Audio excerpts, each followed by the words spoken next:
What's going on, everyone? I'm Ben from YGO from Zero, back with another retro Yu-Gi-Oh video.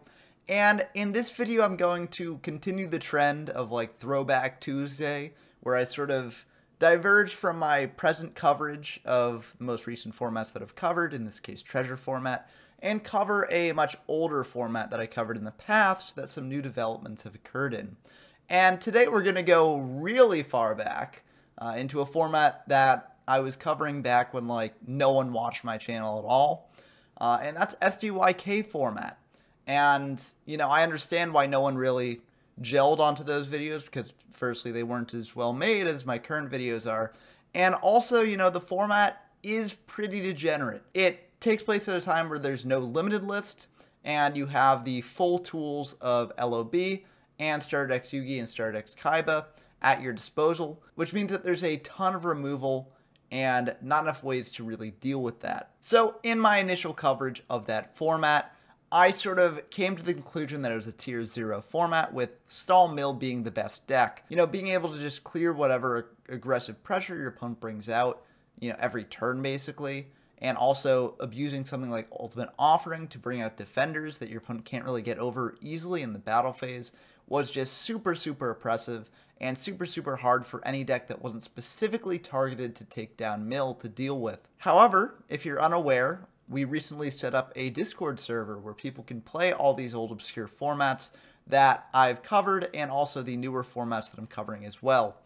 And in doing a bit more testing in this format, we found that it might not actually be a tier 0 format, and there actually are decks that can counter this Mill deck pretty well. But before we get into what those are and what new discoveries sort of led to this not really being a tier 0 format anymore, if you're not already subscribed to the channel, please do consider subscribing. We are almost at 400 subscribers. We're like 5 subscribers away the last I checked, and it would be really great to hit that milestone by the end of January. I know by the time this video goes out, there will probably only be a few hours left in January, or will only be a few hours into February, but if there is some time left, please consider subscribing. And even if it is past January, consider subscribing anyways. It would really help out the channel, and it would help potentially reach our goal of subscribers for next month, which I'm setting at 500. So a bit of a big milestone if we can reach it, but I have faith that we can. In addition, I mentioned the Discord before, but if you are not a part of it and are interested in testing out any of these older obscure formats that you can't really play elsewhere, definitely do check it out. It's a great community with a lot of awesome people, always willing to play in these very, very obscure formats. And lastly, if you enjoy the video, as always, please leave a like down below. But now that that's all out of the way, let's talk about what makes this deck so oppressive. Because I'm not going to start out immediately showing what sort of decks can actually counter this sort of strategy. I'm just going to start by showing what this strategy does so well. So the reason why this deck is so oppressive is because of the vast amounts of removal that it has on hand. Things like Dark Hole, Raigeki, Fisher, all at 3 copies. So if your opponent ever brings out some aggressive pressure, it can be pretty easy to remove. In addition, if your opponent tries removing your defensive pressure, you've got Ultimate Offering to bring out another monster. And the 2K defenders in this format are very hard to beat over. We're not even playing all the copies of the 2K defenders that we could be. We could additionally have some Giant Soldiers of Stone here. Instead, we've opted to go for the 3 2K defenders with the least amount of attack, just in case our opponent Change of Hearts them. So we've got Aquamador, Mystical Elf, and Spirit of the Harp. In future iterations of this deck, I might actually decide to switch out some of the Spirits or the Mystical Elves for a Giant Soldier of Stone, and you may see why that is in the games to follow. But I do think the sort of idea behind this makes sense, as your opponent can get a pretty big aggressive push by Change of Hearting your monster, as Change of Heart is also at 3 copies. And the difference between 800 and 1300 is a full 500, which is a full activation of Ultimate Offering, which is probably the most important card of this deck. So I think that makes sense. We're also playing the 3 Wall of Illusion. Actually, this could be a better cut for the Giant Soldier Stone in the future, as I think this is a very dangerous card this format. If your opponent attacks into it, the monster returns to hand, which means that you can't really easily remove it with something like a Raigeki or a Dark Hole in the following turn.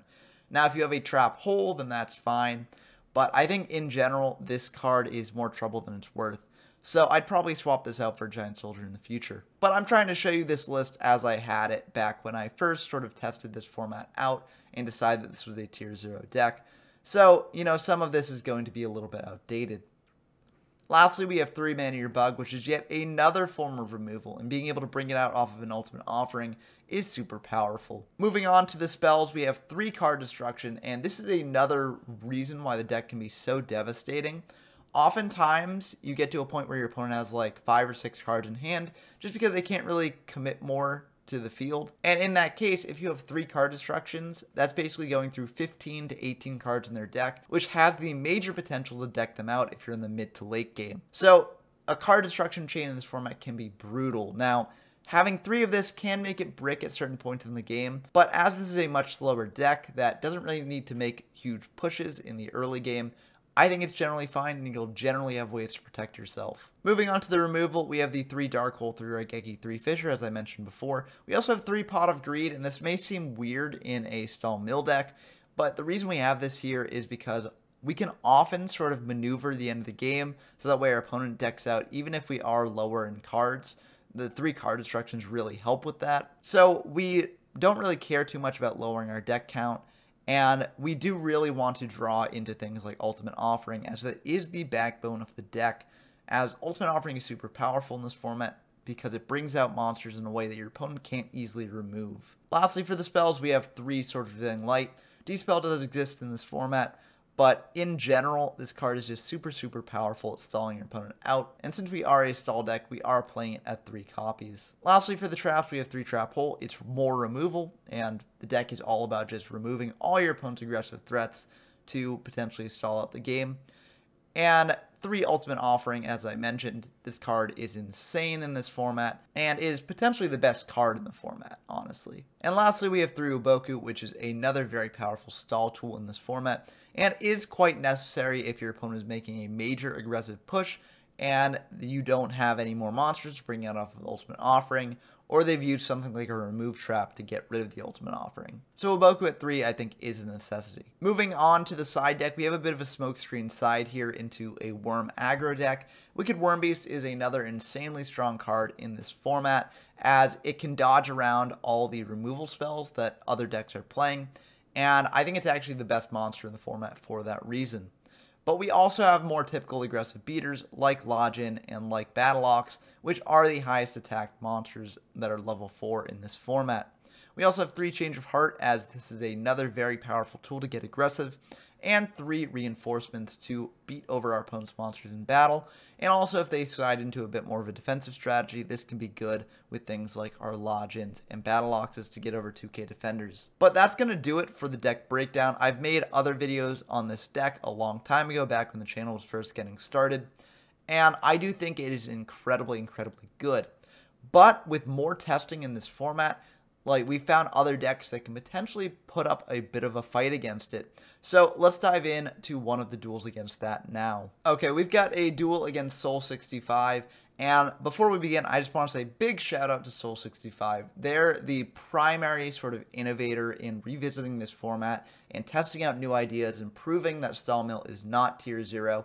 So this video would not be made if not for them. So big shout outs to them. And I'm very happy that they did do all this innovation, because I think they've proved that this format's actually a lot more cool than I initially gave it credit for. But to show that off firsthand, let's just dive right into the games. So we will start with Rock, so we will be going first here.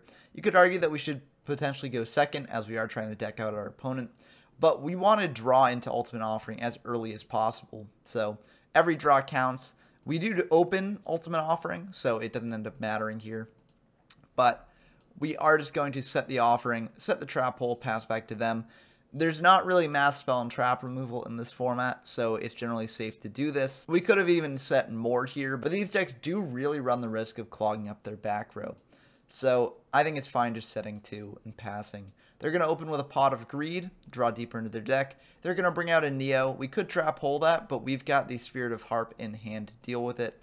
So we're fine just bringing out the Spirit. They're going to attack into it, take 300. Main 2, they're just going to pass back to us. Makes sense. We draw a Fissure, so we could just clear that. But we are just going to activate Swords instead, as we don't really have any defenders to bring out off of Ultimate Offering here. If they've got a dispel early, then this can come back to bite us, but we do a trap hole to stem any more aggressive pressure. They're just going to pass back to us, and they discard Blue Eyes, which is a sign that they might be on a pretty interesting deck. Now, because there's no limited list in this format, there are also 3 copies of Monster Reborn. So if you do play just a deck with these big beaters and expect to be facing a stall, you will likely have plenty of opportunities to discard these to the grave and bring them back with Reborns for some major aggressive pushes later on in the game. So, very interesting strategy there. That is likely what they're playing. Let's see how it works out for them. We're just going to pass back to them. We draw another form of removal, so this is good for later. But, we don't really need to clear the Neo now, as the Swords is still up. They're just going to set 2 to prevent themselves from discarding here and pass back to us. We do draw a Mystical Elf, so that's perfect. We do now have another defender to bring out off of the Ultimate Offering. They're just going to set another pass back to us. Swords has now expired, and we draw card destruction, which is pretty great. We don't need to really use it now. They do have 6 cards in hand, though, and 3 cards in their back row, which can make it somewhat difficult for them to clear out their hand and reduce it to prevent big card destruction pushes. So we're feeling fine about that. We're going to set the card destruction because if they've got card destructions of their own, we want to have as many card destructions as possible to combat that. So we're just going to pass back to them. They're going to think about this, and they're going to actually Change of Heart our Spirit of the Harp, not Spirit of the Elf. And they're going to tribute our monster for a Summon Skull here. We will trap hole that, as that can actually get over Mystical Elf, so the Ultimate Offering play isn't the best here. They're going to activate Last Will, which is another interesting innovation here. If you're expecting trap holes to come into play a lot, Last Will can be great at fetching out your powerful monsters like Wicked Wormbeast. And as I said in the deck breakdown, Wicked Wormbeast is absolutely insane this format. So they're going to bring out Wicked Wormbeast. Think about this for a bit, and they're actually going to remove Trap our Ultimate Offering. And I think this is the biggest innovation that makes it so that Stall Mill is not tier 0. Remove Trap is just such a powerful card in this format. And I know that sounds crazy, especially when there's Trap Master in the card pool as well. But realistically, the only thing you really care about getting rid of in terms of traps is Ultimate Offering. And Trap Master you have to set first, which is very easily susceptible to Dark Holes and Raigekis and even Change of Hearts. So Remove Trap is really what you want to go with here. And as you may see in a second, it can be incredibly brutal, as now we don't have a defense against this Wicked Wormbeast, and we can't remove it with any of the cards in our hand. So we are just going to take 14 there. They're going to set another and pass back to us. We draw Fisher, which doesn't really help us against the Wormbeast. We're going to set a Mystical Elf, set a Fisher, pass back to them. Oh, we're just setting a bunch of cards in hand, I guess. We might be going for a card destruction play here. We are indeed going for a card destruction play here, getting rid of that Wicked Wormbeast. And luckily, it looks like we got rid of another one as well, which is very nice here. Unfortunately, we did have to use up our card destruction early, which is quite unfortunate.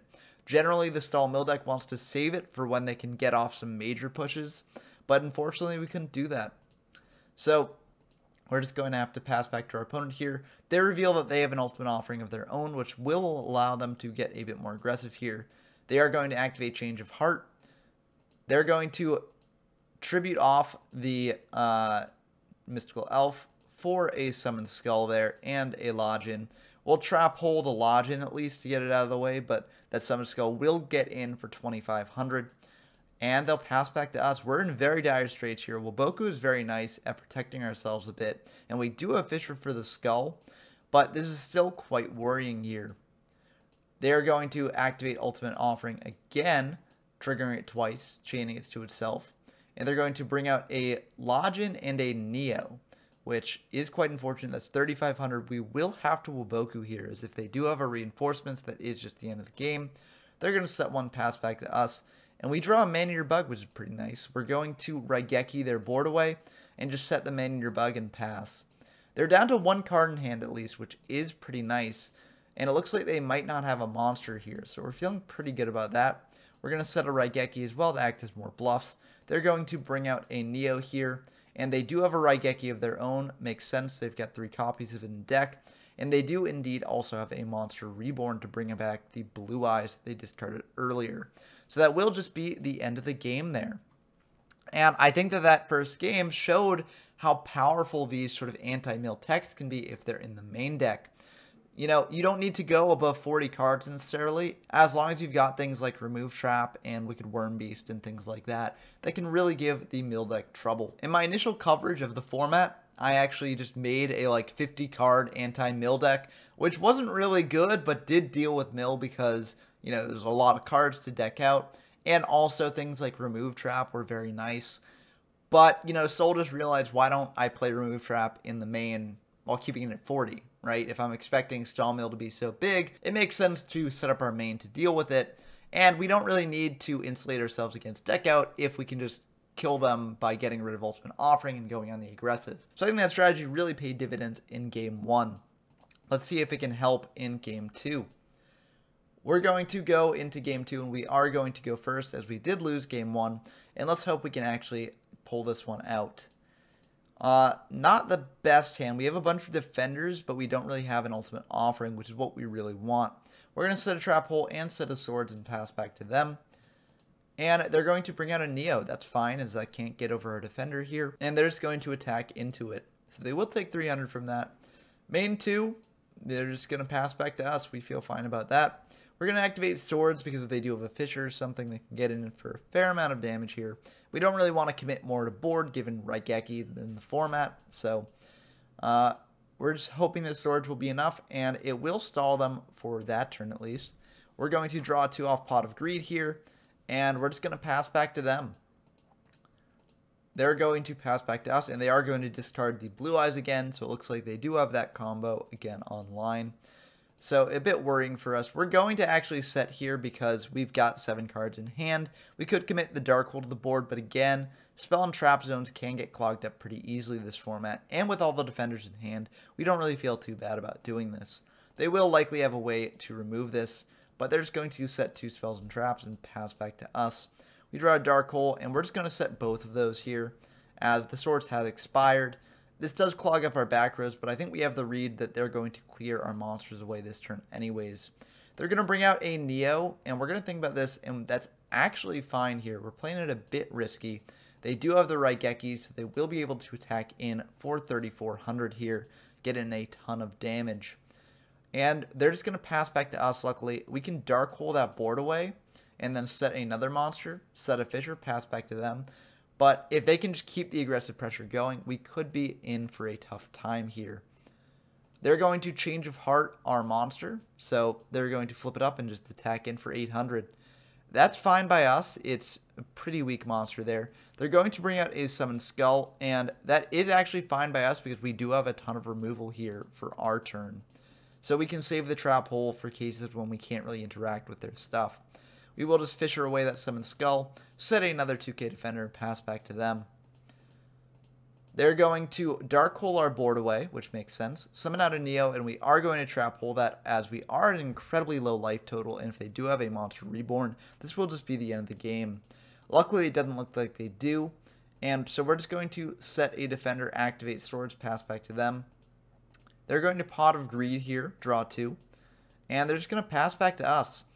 We draw card destruction, which could be nice for later, but we don't need to use it now. And we're just going to pass back to them. I think, honestly, we could have flipped up the Aquamador and gone aggressive here.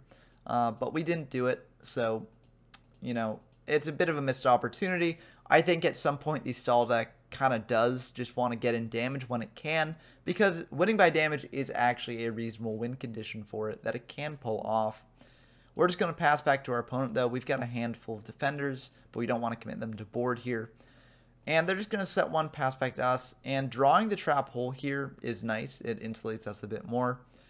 So we're just going to pass back to them. They're going to Pot of Greed, dropping them down 2 cards even lower, but they do have a full hand of cards here, so this is kind of worrying.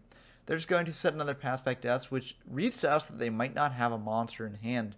We're just going to set a Wall of Illusion, set a Fisher, pass back to them. You know, they probably have board removal, and they do have a board removal here. They're going to activate an Ultimate Offering, so they will be able to bring out a bunch of monsters here. And we are going to Trap Hole one of the Wicked Worm Beasts, which is pretty nice, but they still have 3,200 damage on board, which is pretty rough for us. We're in very dire straits here. We do draw Boku, which is very, very good. We're going to set the Manier Bug, set the Boku, pass back to them. we're hoping to deal with the Wicked Worm Beast here, but they're just going to pass to us, so it seems like they're a bit worried about the Wicked Worm Beast dying to a trap hole. And unfortunately, we draw Ultimate Offering just a little bit too late. This isn't really useful as we only have 600 life points left. I mean, we'll be able to bring out one more monster with it, but it's still a very, very risky situation here. This is not looking good for us. We're going to Pot of Greed here for 2. We draw a card Destruction, which is very nice, and we're just going to set a Woboku and pass, figuring that we're going to use up one of our traps this turn no matter what. We do have a Woboku on field, so I guess it's not strictly necessary, but I guess if they've got a card Destruction, we're playing around that a little bit. They're going to discard the Blue Eyes there, pass back to us. You know, we don't really want to commit any more to board, so we're going to pass back to them. They do have a Dark Hole to deal with the Man-Eater, and they are going to bring out some monsters off of the Ultimate Offering here. And that is fine by us. We do have the Ultimate Offering here, and it looks like we are indeed going to use it. Just using up that 500, so that way we can save our Wobokus for later. They're going to get both of their Wicked Worm Beasts back, and we're in a bit of a tough spot here. We're going to set the Man-Eater bug as we don't have any Ultimate Offering activations left. And checking their graveyard, they've used up 3 Dark Holes, 1 Raigeki. They've only got 2 Raigekis left. So, you know, it's not the most likely thing that they'll have it. They're going to bring out a bunch of monsters here off the Ultimate Offering. Lodge in Wicked Worm Beast, Wicked Worm Beast. And they likely do have a Raigeki. They do indeed. They will be able to clear our monsters. And they have a remove trap here. Honestly, we're fine with that as we don't have the life points to pay for Ultimate Offering anyways. And we do have Woboku here to prevent this from getting in. This is still a bit risky as we're still very low life. We are going to set another defender, set the card Destruction, pass back to them. No need to set the Ultimate Offering as we are at 2 low life points to use it. So we might as well just use it for card Destruction fodder. They are going to think about this for a bit, and they're going to Raigeki our defender there, Reborn a Blue Eyes, and try getting in for some damage. We do have Woboku for that, so luckily we will be able to stop their aggressive push there. They're going to set one pass back to us, and we draw swords, which is very nice. We're going to set the swords and activate card Destruction, hopefully drawing into some more card Destructions, so that way we can actually deck them out. And they revealed that they're actually on card Destruction as well. So that is another way to potentially deal with this sort of mill deck, is if you can sort of out card Destruction them, then you can mill them before they have a chance to mill you. So if they actually had pulled that off, that would be pretty brutal for us. We're just going to Pot of Greed. We're going to activate another card Destruction here, keeping the 3 cards that we drew in hand to hopefully draw into the last card Destruction and kill them here. And unfortunately, we don't do that, but we do have Dark Hole to clear the board, and we can just activate swords here potentially. We are indeed going to activate swords and pass back to them. And if they don't have a D-spell in the deck, because they have discarded 2 D-spells already. So if they don't have a D-spell left in the deck, then we do just win here. And it looks like they don't. So that will be the end of the game. A real nail biter, but we managed to scrape that out by the skin of our teeth. And you know, the fact that that game was so hard for us shows how powerful these sorts of aggressive decks can be against it, and shows that this really isn't a tier 0 deck like I thought it was. Now, to be fair, in that game we didn't draw Ultimate Offering, and if the mill deck doesn't draw Ultimate Offering, it's in for a really tough time. But I do think the opponent was able to capitalize on that lack of Ultimate Offering by being able to get really aggressive, and I think that really helped against this deck. So we are just going to go into game 3, and let's see how it goes. It looks like we'll probably be going second here, as we did win that one, so we'll be going second for the first game today. But we do draw Ultimate Offering, which is very nice here. So a bit better looking than game 2 here. They're just going to set a bunch, pass back to us. Looks like they're trying to play around card Destruction a bit. We're going to set an Ultimate Offering and set 2 Trap Holes and a Woboku, pass back to them. We know that they are playing Ultimate Offering themselves, so double Trap Hole actually can come up potentially. But it looks like they're just going to pass back to us. We draw another Ultimate Offering. Not really useful right now, but could be good to set once our first Ultimate Offering is actually active. We draw Spirit of the Harp, so we're just going to pass back to them. I think maybe we could have just summoned out the Spirit of the Harp and attacked in, because it doesn't look like they have any monsters. And we do have 2 Trap Holes protected a little bit, but we don't think of that at the time. And we're just going to set this Pot of Greed pass back to them. We set the Pot of Greed because we don't really want to draw more right now. And it's very easily used up, so it's not really clogging up our back row that much. They're going to set another pass back to us. We draw the third Ultimate Offering, so this is just the opposite of Game 2. That game we couldn't draw any Ultimate Offerings. Here we're drawing all of our Ultimate Offerings. So it looks like they're just going to pass back to us. Discard the Blue Eyes here. And we draw another Defender, so that's looking pretty good for the Ultimate Offering play later. They're going to activate an Ultimate Offering of their own and bring out a bunch of monsters here, it looks like. They're going to summon out Wicked Worm Beast and Neo, preventing us from trap holding the Wicked Worm Beast here. But we're actually just going to let that go through as we do have this Ultimate Offering here. So we will be able to set a Defender from hand. Wicked Worm Beast will return to the hand at the end of the turn.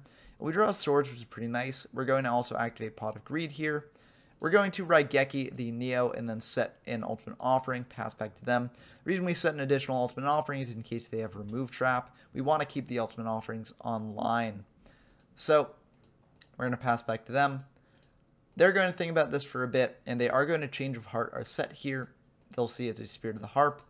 And they're going to activate Ultimate Offering twice to bring out a Wicked Worm Beast and a Summoned Skull. We are going to trap hole a Summoned Skull there. And they're going to last will out another Wicked Worm Beast. So this is a pretty brutal board state for us. Luckily, we do have the Ultimate Offering to bring out a Defender, which is very nice. So we will just be able to bring out the Man-Eater Bug here. So that way we can hopefully pop one of their Wicked Worm Beasts, but they won't take the bait and attack into it. They're just going to set one pass back to us. We draw Pot of Greed, which is pretty nice. We are going to use it just in case we draw like a card Destruction. Looks like we don't though. We're just going to set the additional Wuboku to pass back to them. And they are going to activate Ultimate Offering yet again. Bring out two Wicked Worm Beasts. We are going to trap hole one of them. And they're going to Raigeki our monsters. They will be able to prevent us from getting that Man-Eater Bug pop there. We are going to pay 5 to bring out a Defender, so this is ultimately fine. But it's still a bit worrying. We draw a Fisher, which isn't really useful here, so we're just going to pass back to them. They're going to set one pass back to us. We draw another Pot of Greed. Not really the most useful card right now, given how many cards we have in hand. So we're just going to pass back to them. And they're going to pass back to us. You know, a lot of games in this format do sort of become the waiting game, as neither of us really wants to commit at this point. We're going to set another because we'd have to discard it anyways at the end of the turn. They do have mass board removal, but that's fine. We've got more Defenders in hand. They're going to pay 1,000 again, bring out Wicked Worm Beast and Lodge in, and try attacking in. We do have the Defender in hand to bring out, and so that Lodge in will just stay on field, but the Wicked Worm Beast will bounce back to hand. And we're just going to pass back to them. We've got more Defenders in hand for later if we want them. They're going to draw 2 here. And they're going to think about what to do here for a bit. And they're just going to attack into our set. It is Spirit of the Harp. I guess they probably thought it was a Man-Eater Bug, so they didn't want to commit Wicked Worm Beast into that. And they're just going to set another pass back to us, discarding a Blue Eyes from hand. We draw another Defender here, so we're just going to commit it to board because, again, we'd have to discard it anyways, and we do have more Defenders in hand. So they're just going to activate Change of Heart on our set here. It's an Aquamador. They're going to draw 2 with Pot of Greed and activate Ultimate Offering here to bring out some more monsters. They're going to bring out a Wicked Worm Beast and a Neo. That's fine by us. They're going to bring out a Aquamador that they took from us, activate Raigeki, activate Remove Trap to clear the Ultimate Offering, and try getting in here. Luckily, we were prepared for the Remove Trap. We have another Ultimate Offering here. We'll set the Aquamador, and they will not be able to get over that, it looks like. End of the turn, our Aquamador will return to us, and their Wicked Worm Beast will return to hand. We draw a Mystical Elf here. We're going to Pot of Greed, and we don't really draw any board removal, but we do have 2 Fishers in hand, so we will be able to clear those 2 monsters. We're going to set an additional Ultimate Offering just in case they have another Remove Trap, and we're going to pass back to them. They're going to Dark Hole the board away, makes sense. And they're going to Reborn, bring back a Blue Eyes here. And they're going to try to get in for a fair amount of damage, it looks like. They're going to think about whether they want to commit more to board, likely. Oh, they're activating Card Destruction. Oof, that's pretty bad for us, as we had a lot of good Defenders in hand there. Luckily, we do draw a Card Destruction of our own, so we could potentially get milling them here. They're going to attack in for 3k. We just are going to Waboku that, as 3k is a bit more than we want to take here. And we do have board removal, so we will activate the Dark Hole there. Set the Waboku, set the card destruction, pass back to them. We could use the card destruction right away, but I don't really see a real need to. And we've got a defender in hand for our ultimate offering. They're going to activate the ultimate offering themselves, dropping down to a pretty low amount of life points, 1600. Bringing out the Login and the Neo there. And they're going to activate card destruction again. So we're going to discard 3 cards, draw in 2 swords and another card destruction. So we could potentially deck them out at some point here if they don't deck us out first. We are at only 8 cards in deck, and so we are technically lower than them here. They're going to pass back to us after we Boku that. And we don't really have a board removal left as we've discarded our Raigekis and Dark Hole there. We do have 2 Dark Holes left in deck, but we don't have them yet. So I think we're probably going to just rely on Ultimate Offering to bring on a Man-Eater Bug or use up a Waboku here. They're just going to think about this for a bit. And they're just going to attack in for 3,500 potentially. We are going to pay 5 to bring out the Man-Eater Bug here. We will be able to pop the Login with that. They're going to set another pass back to us. We draw another card destruction, but with only 1 card in their hand and not really many ways to clear up our back row here, we actually can't really get milling. And this is what I meant when I said earlier that, clogging up the back row can be a big issue in this deck. And, that's just showing itself to be true here. So we will be forced just to pass back to them. And they're going to remove trap our ultimate offering here and activate a card destruction. So we will go down 3 cards deeper into our deck. We've only got 3 cards in deck. They've got 5. So it looks like we probably aren't going to be able to mill them out here. They're going to attack in for 1,700. We do luckily have the 3rd ultimate offering, so we will bring out a defender here. And they're just going to pass back to us.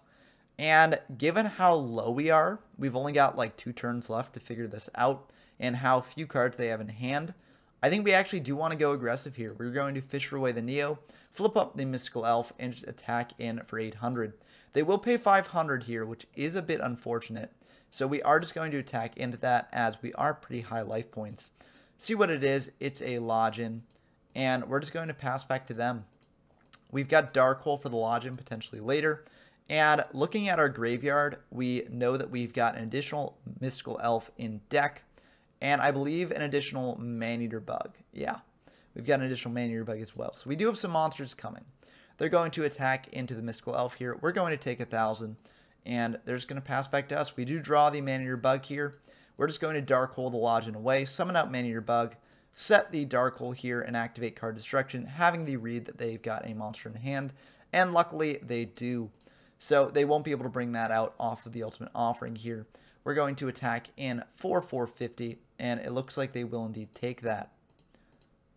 We activate the last card destruction here, figuring that we might as well just deal with whatever they've got left in hand.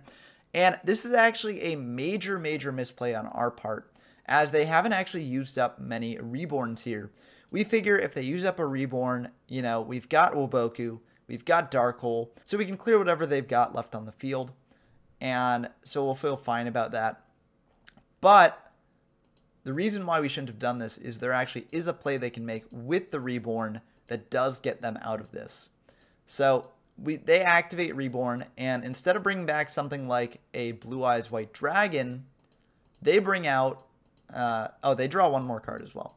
They bring out a Wicked Worm Beast here. And we can't deal with a Wicked Worm Beast. They've got over 500 life points left, so they can bring it out next turn to potentially protect themselves. And we have 1 turn left. So they will be able to get in here for 1,400. But, that damage doesn't really matter. What matters is they have a monster in hand for next turn.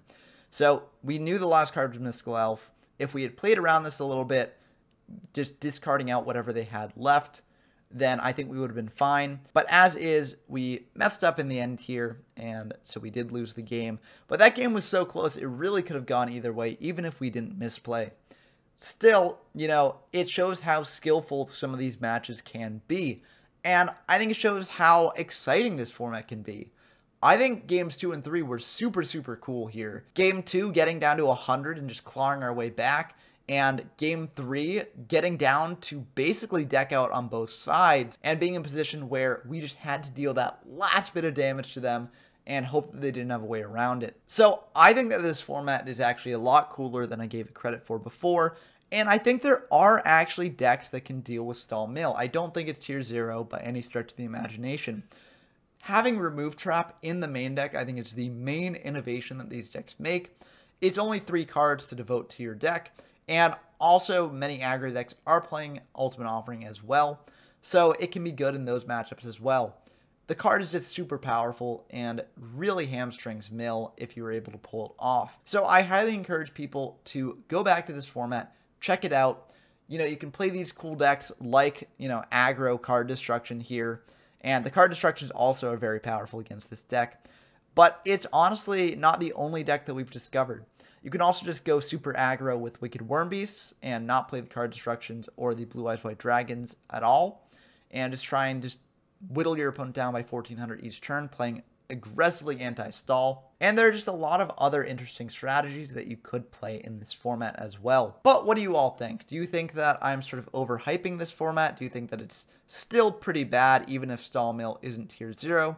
Or do you think that these games actually show that Stall Mill is tier 0 because I did misplay at the very end there, and I think we could have won otherwise? Let me know your thoughts down in the comments below. But if this video has sparked your interest in the format, I highly encourage you to check out the Discord and try it out for yourself. I think there's still a lot of cool ideas there. And right now, me and Soul are really the only 2 people playing it, but I think that there's a lot of potential here. And until next time, I've been Ben from YGO from Zero, and I'm signing off.